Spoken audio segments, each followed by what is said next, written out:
Welcome to the Trailblazers. I'm Perry Rarick, your host. The purpose of the Trailblazers is to share with you interesting and thought-provoking discussions I have with trailblazing business leaders. My guests are innovative, they're experts at what they do, and they're not afraid to challenge the status quo. My Trailblazer guest today is Paul Furiga. He is the president and chief storyteller at WordWrite.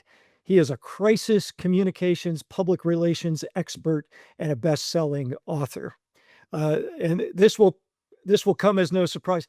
Paul has a storied career. His storytelling skills were shaped by 2 decades as a journalist, writing 10,000 stories, editing another 10,000 stories, and he covered everything from murders to the White House, but he's careful to say not murders in the White House. We want to be clear on that. Paul then entered the agency world as a vice president at Ketchum Public Relations, where he advised organizations like Alcoa, Firestone, Delta Airlines, Rutgers University, and many, many more. Paul is curious about the why behind every organization's story, and his passion to share these stories led him to found WordWrite in 2002, and more recently led him to write Finding Your Capital S Story, Why Your Story Drives Your Brand. I've got my copy right here, and we're going to talk a little bit about that. Great.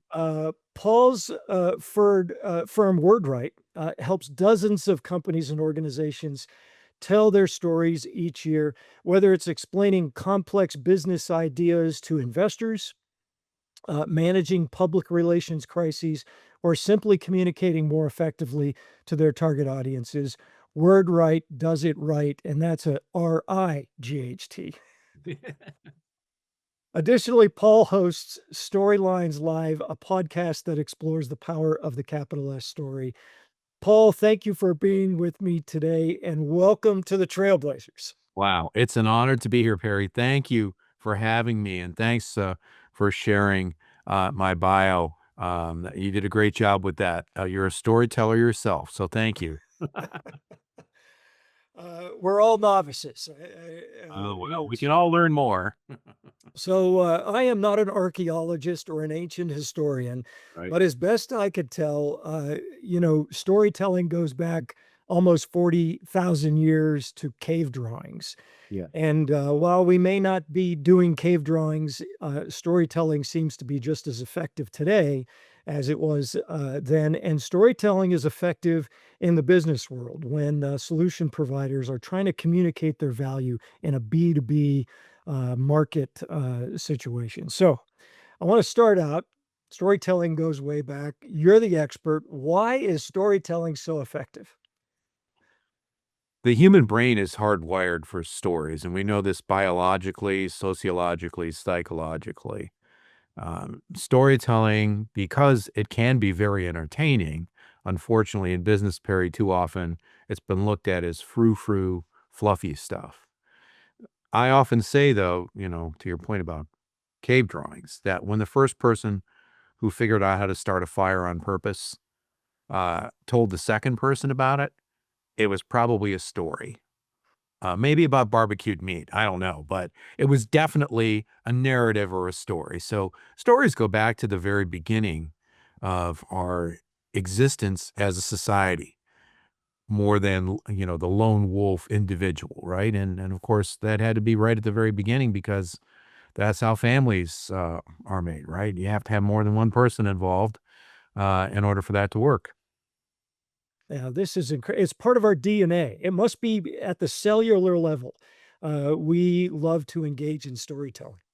It's at the brain level. So uh, our brains usually constitute about 3% of our body weight. They consume 23% of our energy as human beings. Wait a minute. Can you say that again? Our brains weigh about 3%, or constitute about 3% of our total body weight, but they consume 23% of the body's energy. Scientific, biological fact, not made up by a storyteller, but used by one, as I just did. So here's the thing. What we know about the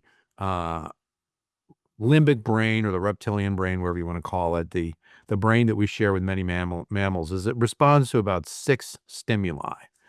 Um, Visual for sure, okay? There's the aspect of, seeing something in your peripheral vision, is that a saber-toothed tiger that I need to pay attention to, or what? And among the others in the 6 that, your brain responds to is, "Do I need to pay attention to this?" And so when you think about storytelling in the modern era, why do college students fall asleep in the middle of boring lectures? Because their brain is telling them there's no story here. It doesn't matter. Turn off. Early in my career, um, as you mentioned, as a journalist, I covered the presidential nominating conventions in 1988. And at the Democratic convention in Atlanta, there was a young politician who was trying to make a mark, and he was given the prime speaking opportunity to introduce the candidate for that year, who, of course, is Michael Dukakis, who didn't win.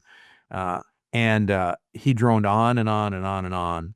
And what we saw, those of us, the 10,000 plus of us who were in the hall that night, was that when Bill Clinton said the words, "and in conclusion," the 10,000 delegates stood up and cheered. That's the biology of the storytelling piece of the brain. They're like, "Thank God this boring thing is over." Now, of course, Bill Clinton became a much better storyteller over the years, right? He still liked long-winded speeches, but he became a better storyteller. And that is in action, this biological principle that stories are wired into our brain, and the brain is looking for beginnings, middles, and ends. Do I need to pay attention to something? Am I gonna stick with it? And am I gonna follow it through to its conclusion? That is so thought-provoking, our brains scientifically, we're wired to, "Should I pay attention to this?" Yes, absolutely. Yeah, What a good it's and what a self-preservation. great story, Bill Clinton, 'cause, I if you mention his name, I'm thinking, "What a great storyteller," but he didn't Not say that. always. Which, that's another principle, and I think that relates, Perry, to what we're talking about in this episode, for B2B companies. A lot of B2B companies don't think they have a great story to tell and don't think they have great storytellers. Look, Clinton's a great storyteller. He wasn't always a great storyteller. He learned. You can learn to be a better storyteller and to share better stories. Excellent. So, you kind of talked a little bit about it. A good story has a beginning, middle, and end, but can you get into more detail? Like, is there a best framework? Like, what are the fundamentals Yeah. of stories? Yes. Yes. So most of us know from our casual participation in movies or plays or storytelling as children, that stories have plots and characters and things happen. So we don't have to get into the technical aspect of how do writers write or anything like that. Well, all we really need to know is that the scientific and psychiatric slash psychological foundation of storytelling and societal is deep and rich and tells us this is how it works. Carl Jung, one of the 2 most seminal, uh, psychiatrists of 20th century psychiatry alongside Sigmund Freud, during World War I, he's practicing in Switzerland, which at the time, as in World War II, was a neutral country. And so Young has people coming onto his couch from all different kinds of countries, fleeing the fighting. And what he learns as he's working with his patients is that regardless of economic attainment, country of origin, language spoken, profession, they're all telling him the same stories. And this leads him to develop this concept he called the collective unconscious, which is that the human brain, we talked a little bit about being wired in a scientific sense, cellular sense, as you described it, for stories. In a psychological sense, Jung concluded that we're telling the same stories over and over again. So we're pre-wired for stories. This is why the Marvel comic universe, to whatever extent you think is successful, can do 40 plus movies in the last 15 years that all basically have the same storyline, right? And that leads to another one of the seminal thinkers that's behind our work, and that is Joseph Campbell, the mythologist. He wrote the book called A Hero with a Thousand Faces. And Perry, you asked the question, is there a story that is most common? The hero's journey, which he developed and which has 17 steps in his clinical assessment of it, is the most commonly known story format. It's not the only one. I have a book from the 18th century France that describes 300 different story types with archetypes and characters, etc. And in our work with companies, we dig deeply into finding the different stories. The main thing to know is that there's about 12 most common story families, and that success in B2B storytelling comes from understanding which of those archetypal families best describes your company and then applying it to the unique aspects of your company. And this works for really any organization, because what you're doing is, instead of just blizzarding people with bullets and spec sheets and things which they'll never remember, you're describing what kind of an organization you are. The classic example I use is, if I tell you that I've gotten a new client company and I just read you the spec sheet, you'll forget 10 minutes later what they do. But if I say to you, Perry, we got a new client, they're a healthcare innovator, and it's a David and Goliath story. Well, Perry, you don't have to be a biblical scholar to know that David versus Goliath is the classic underdog story. That's an example of an archetypal story of the type that Jung identified, that Campbell studied, and that others, George Lucas, used to create the entire Star Wars series of 9 films. So amazing, so convincing. Everything you say makes sense. And you took me back so many years to Aristotle's Poetics and Oh, Oedipus yeah. Rex, the tragic hero, and that formula. It's still the same, It is. just amazing stuff. I want to take a couple steps closer to marketing and Yes. how companies, how solution providers communicate their value to an external audience and maybe internal too, but primarily external, and maybe a framework. Is there a common framework there as well? Is it any different than what you just described? Well, in a large measure, it's not different. Now, at our company, and you mentioned the book, we have a trademark process we call story crafting, in which we uncover, develop, and then share the archetypal story of companies. It's a 60 to 90-day process. When you're dealing with marketing, all of us have competitors. And I don't care what you do. You may have an innovation that nobody else does. You still have a competitor. That competitor is, I'm going to do nothing, right? In the healthcare field some years ago, uh, we worked with a company that made letter perfect, non-functional nuclear medicine machines. All right. Now, why would they do that? Okay. Nobody else is doing that. So I have to break in and apologize. So what you described earlier just happened to me. I need to pay attention here. Non-functional. Well, hopefully I'm telling you a good story here. But think about it. If I am a patient and I need to have some form or application of nuclear medicine for my treatment, do I want somebody to come in and practice and learn on me, bombarding me or injecting me with nuclear material without having first practiced? Okay, so that's an example of a company where nobody was doing what they were doing, but they had to explain their story in a way to help people understand their customers, who of course were healthcare organizations that wanted to properly train their people, that it would be really beneficial to them if they learned how to use equipment that wasn't going to hurt anybody, but they could run simulations, right? So that people running the equipment would understand how to handle situations and prevent accidents that can harm actual people, right?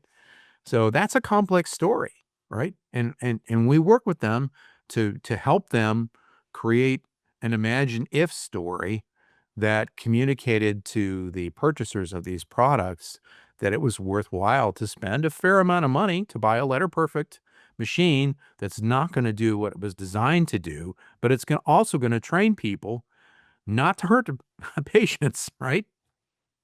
So, what did you do when you introduced that story that immediately got my attention? And I'm sure everybody that's going to be listening to this, you emphasize the word non-functional. You describe this equipment non-functional. What is that? What do you call that? So, every good story should start with some kind of an aha moment, right? And what I mean by that, and this is, in marketing, this is so when it's done poorly, it seems overdone. But you need to catch people's attention. The classic example for those in the audience who are older is, you'd be watching a TV show and then a commercial would come on and the volume of the commercial was so loud, it Yeah. knocked you out of your chair, or, you'd come running back from the kitchen where you were getting a snack in order to turn the volume down, right? That's a cheapo example of an aha moment. A much better way is to draw people into the story, as you pointed out, by sharing some aspect. In journalism, we used to call it the man bites dog syndrome, right? It's like when a dog bites a man, well, that happens every day, sadly, for whatever reason. That's not news.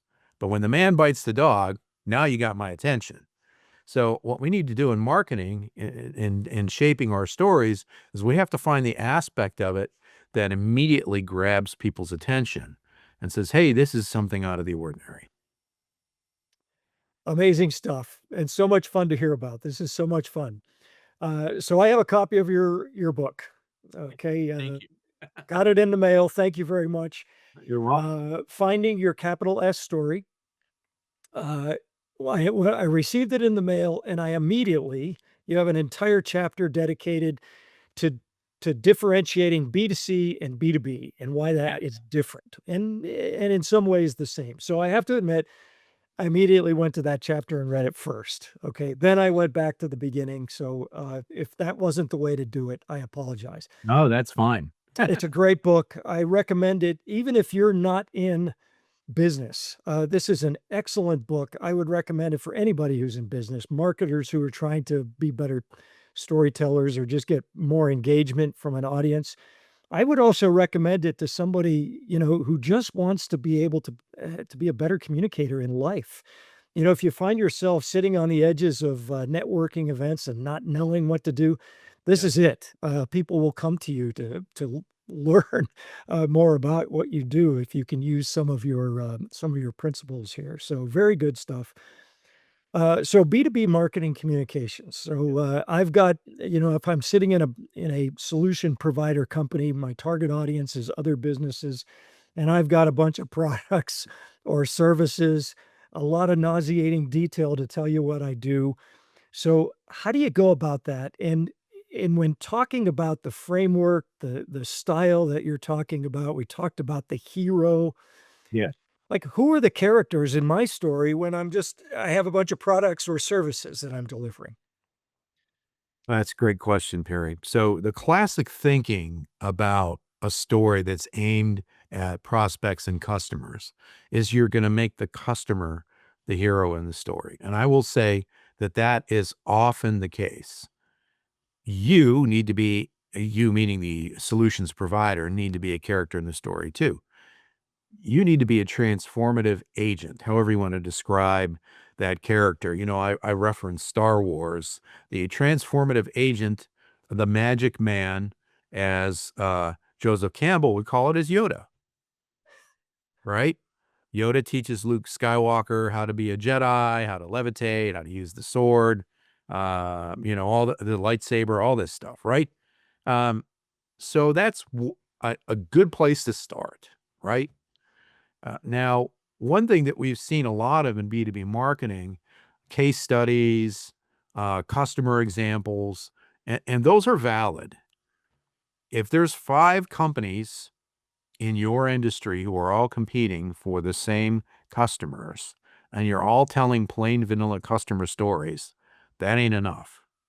That's why you need your capital S story, which answers these 4 fundamental questions: why somebody would buy from you, but also work for you, invest in you, or partner with you. And if you're talking about B2B, frequently the sales and marketing channels involve some level of partnership. somebody who walks you in to an opportunity, or somebody with whom you must work in order to make your solution work. So you need to tell a little bit broader story than simply here's the end user and they're happy now when they were sad before, right? That's still part of the story, very much so. In healthcare, sometimes the hero is the solution provider, right? If I, God forbid, have a serious medical problem and I need to have surgery, right? I don't want to talk to the CEO of the company or the salesperson. I want to talk to the caregivers, right? And they become the heroes in that story. Now, that's not always the case, but I just want to give the audience a sense that please don't just fall into the worn ruts in the road that say every single business story has as its hero the customer, and every single business story to be successful is just a case study. That's not what we're talking about here. We got to get beyond that because those kinds of stories, they're as common as weeds. Thank you for saying that. Man, that's refreshing. That is so good. We've seen, I've encountered both of what you described, the ruts in the road. So, Oh, yeah. and it goes nowhere. I don't remember it. I may not even look to where did this come from, but the latter, where the hero really is somebody I can relate to, Yes. is so important. So, so I want to go back to something you started off with. So you have this transformative character, and then you have a hero. Yes. Help me understand in this B2B marketing space Mhm. some examples of who is who. Okay, so for sure, a software platform that enables you to do things you couldn't do before. An example I use a lot when I'm speaking is Canva. So Melanie Perkins and her husband in the early aughts were students at Stanford Business School. And they had this idea, like many of the people who study at Stanford Business School do, um, for this transformative idea that instead of having to buy, no offense, a very expensive suite of Adobe products that you had to install on your computer, what if people could use this relatively new thing called the internet to do design projects themselves, right? Make themselves the heroes on the internet. People thought they were stupid, right? They wandered the wilderness and couldn't get anybody on Sand Hill Road, the big area where there's a lot of VCs out there to fund them. And then this thing called COVID happened. And suddenly a lot of people were at home. They couldn't get to their computers, whatever, whatever. And Canva took off. And, today, Melanie and her husband each own 18% of Canva, and each of them, their individual shares is worth $1.8 billion. So that's a story, and it's a story in which the end user is the hero, right? But they are also transformative characters. And at different times, they represented different kinds of characters. So in the beginning, you could say that they were the outlaws, right? Like, who's going to listen to them? They have a stupid idea. I'm not going to give them money. But also they were explorers, which is another common archetype that we see in B2B communications because they were trying to do something that nobody else had done before, right? And then ultimately, they become something like a sage. And a sage is another common archetype. It's like, well, if you want to do design online, look at what Canva did and follow their lead, right? So they kind of set the stage for that. Another example of a sage uh, would be Google, right? Because we don't search for things on the internet anymore. We Google them, right? When you become a verb, you're a sage. Yeah, yeah. So aptly put, so true. I am one of those people during COVID that discovered Canva. Yes. Isn't that It- something? Now I know the backstory to that. I'd never wow, that's incredible. Such a great okay, I'm gonna remember that one. Very good. And told in sage with sage-like wisdom, from you, Oh, Paul. thank So, you. so good. We could go on and on with these examples, but, I wanna, kind of, maybe, wrap up slightly, but I don't wanna Sure. rush you in Yeah. any No, way. no, no, no. If you could just go through your mental Rolodex of tips that you would offer somebody, so somebody listen to this and say, "Man, Right. I think we're doing this wrong. We need to, you know, we need a significant emotional event and start storytelling and doing it right. What kind of tips would you offer them to get started? If it's a founder-led company or the founders are still around, reconnect with the passion that started the business. Why was this company created? Why did somebody wake up one day and say, dang it, there's a better way to build this mousetrap in my industry and I'm going to do it? Then that are the seeds of the story. Now, if the founder's not around or the company's evolved, and this would be a next step, even if the founder was still around. What we do in our process is we get the senior team together in the room. And I mean everybody, not just marketing and sales and not just the CEO. Get the CFO in there, the head of HR, ops, if you're running operations, because sit them all together in the room. What is this company's story? I guarantee you there's not going to be broad agreement. Frequently, the CEO will sit there and fold their arms in exasperation that nobody but them understands the real story of the company. But here's the truth of the matter, Perry. You need to get everybody in the room, and from the raw material that each of them shares, you'll get the seeds of your story that can be evolved into the story you want to tell to reach all your important audiences. Let's go back to COVID. Coming out of COVID, one of the greatest challenges that American business had was finding the right talent. You know who was telling really great stories during that time period? HR people. Because number one, they had to hang on to the people who are already at the company and explain to them in a story like fashion why you should work there. And they also had to tell a great story to attract new talent. And some of those conversations we had with companies during that time period were really amazing because nobody in the room thought that the HR person would be telling the best story, but they were. And that's why you need to have everybody together to start to get that story. And then the next thing you need to do is you need to look at the marketplace. The marketplace of ideas that you compete in, there are already companies out there, competitors that you may dislike, you may admire, whatever, and they're already telling a story. You can't tell the same story. Tell your own story. Find the story of your organization that's unique, compelling, and memorable, and tell that story. But you got to look at the marketplace of ideas because whether you're trying to attract employees or investors or obviously customers, they are already being bombarded by stories, some of them bad for sure, but still their brains are being filled with other content. How are you going to break through? How are you going to stand apart? What's your aha moment? That's how you do it. If you're not good at putting getting this information, that's brilliant advice, by the way. I never thought of the HR person who's out there on the front lines trying to tell a business story to encourage people to work with them.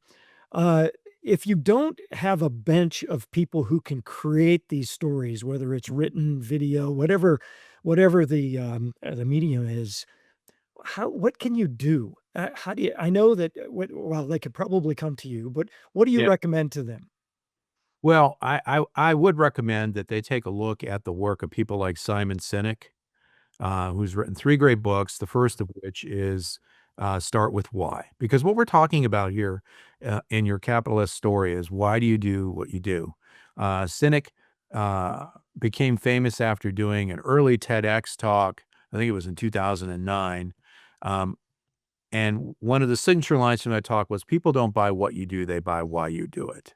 And he uses as an example Apple and a few other companies. I believe his thinking is more relevant today than ever. We do not have a deficit of opportunities to work with other organizations, whether we're talking B2B or B2C or whatever. And the way to stand out is to explain to people not only what you make or what you sell, but why you do that. People want to align themselves, whether we're talking about B2B or B2C, with organizations where there's some level of shared values and principles. And how do you communicate shared values and principles? You tell a great story. It should be your story, not somebody else's story, but you got to share that story so people think to themselves, yeah, I have 3 choices here in this B2B product selection. The prices are minimal, so I'm not going to flip a coin. I'll tell you what, I'll work with the organization that I think has shared with me the most compelling narrative. That is such an important and often not spoken about a cultural fit, especially in B2B. There is a cultural fit, like-minded companies like to work together. Absolutely. You think about, again, coming out of COVID and the supply chain crisis. We work with companies um, that were suppliers, and they had 3 companies that they needed to send material to, but they only had material to send to 1.5. So what are they gonna do? It was the relationship of trust with certain companies that they work with that led them to say, all right, we're going to fulfill all of this order or as much of it as we can. And the story is the connection that enabled that trust to be built. Awesome. Such great stuff. Paul, as we wrap up, is there something I should have asked you about or something you'd like to say to close us out? Wow. Well, thank you, Perry. Because of what we talked about today, I just want to say for all the B2B folks in the audience, please do not tell yourself that just because you're a B2B company, you don't have a story. That is completely untrue. There's been a lot of research done, including by companies like LinkedIn, that show that B2B companies and B2B company stories produce stronger, closer, more emotional bonds than B2C companies. Look, if I'm Coca-Cola and I go into a convenience store and I want to buy Coke and they don't have the right flavor of Coke that I want, I'm not going to die that day. It's not going to kill me, right? But in a trusted B2B relationship, think about law firms or accountants, professionals who know the most intimate details of an organization's operations. That's a tremendous emotional connection. Business leaders don't make the decision to hire those kinds of organizations lightly. It's not walking into a C-store and saying, "Oh, this is all vanilla, flavored drinks. I'm just gonna pick one that I like." So that just proves the case that B2B storytelling is more crucial than B2C storytelling because of the relationships of trust that are frequently necessary in order to have success. Yeah, so important. I'm so glad you brought up trust. I think storytelling is a great way to build trust. Yeah. Paul, wow. I'm going to be thinking about this for a long time. This is such I'm so glad that you agreed to come on and be part of the Trailblazers. Thank you very much for being with me today.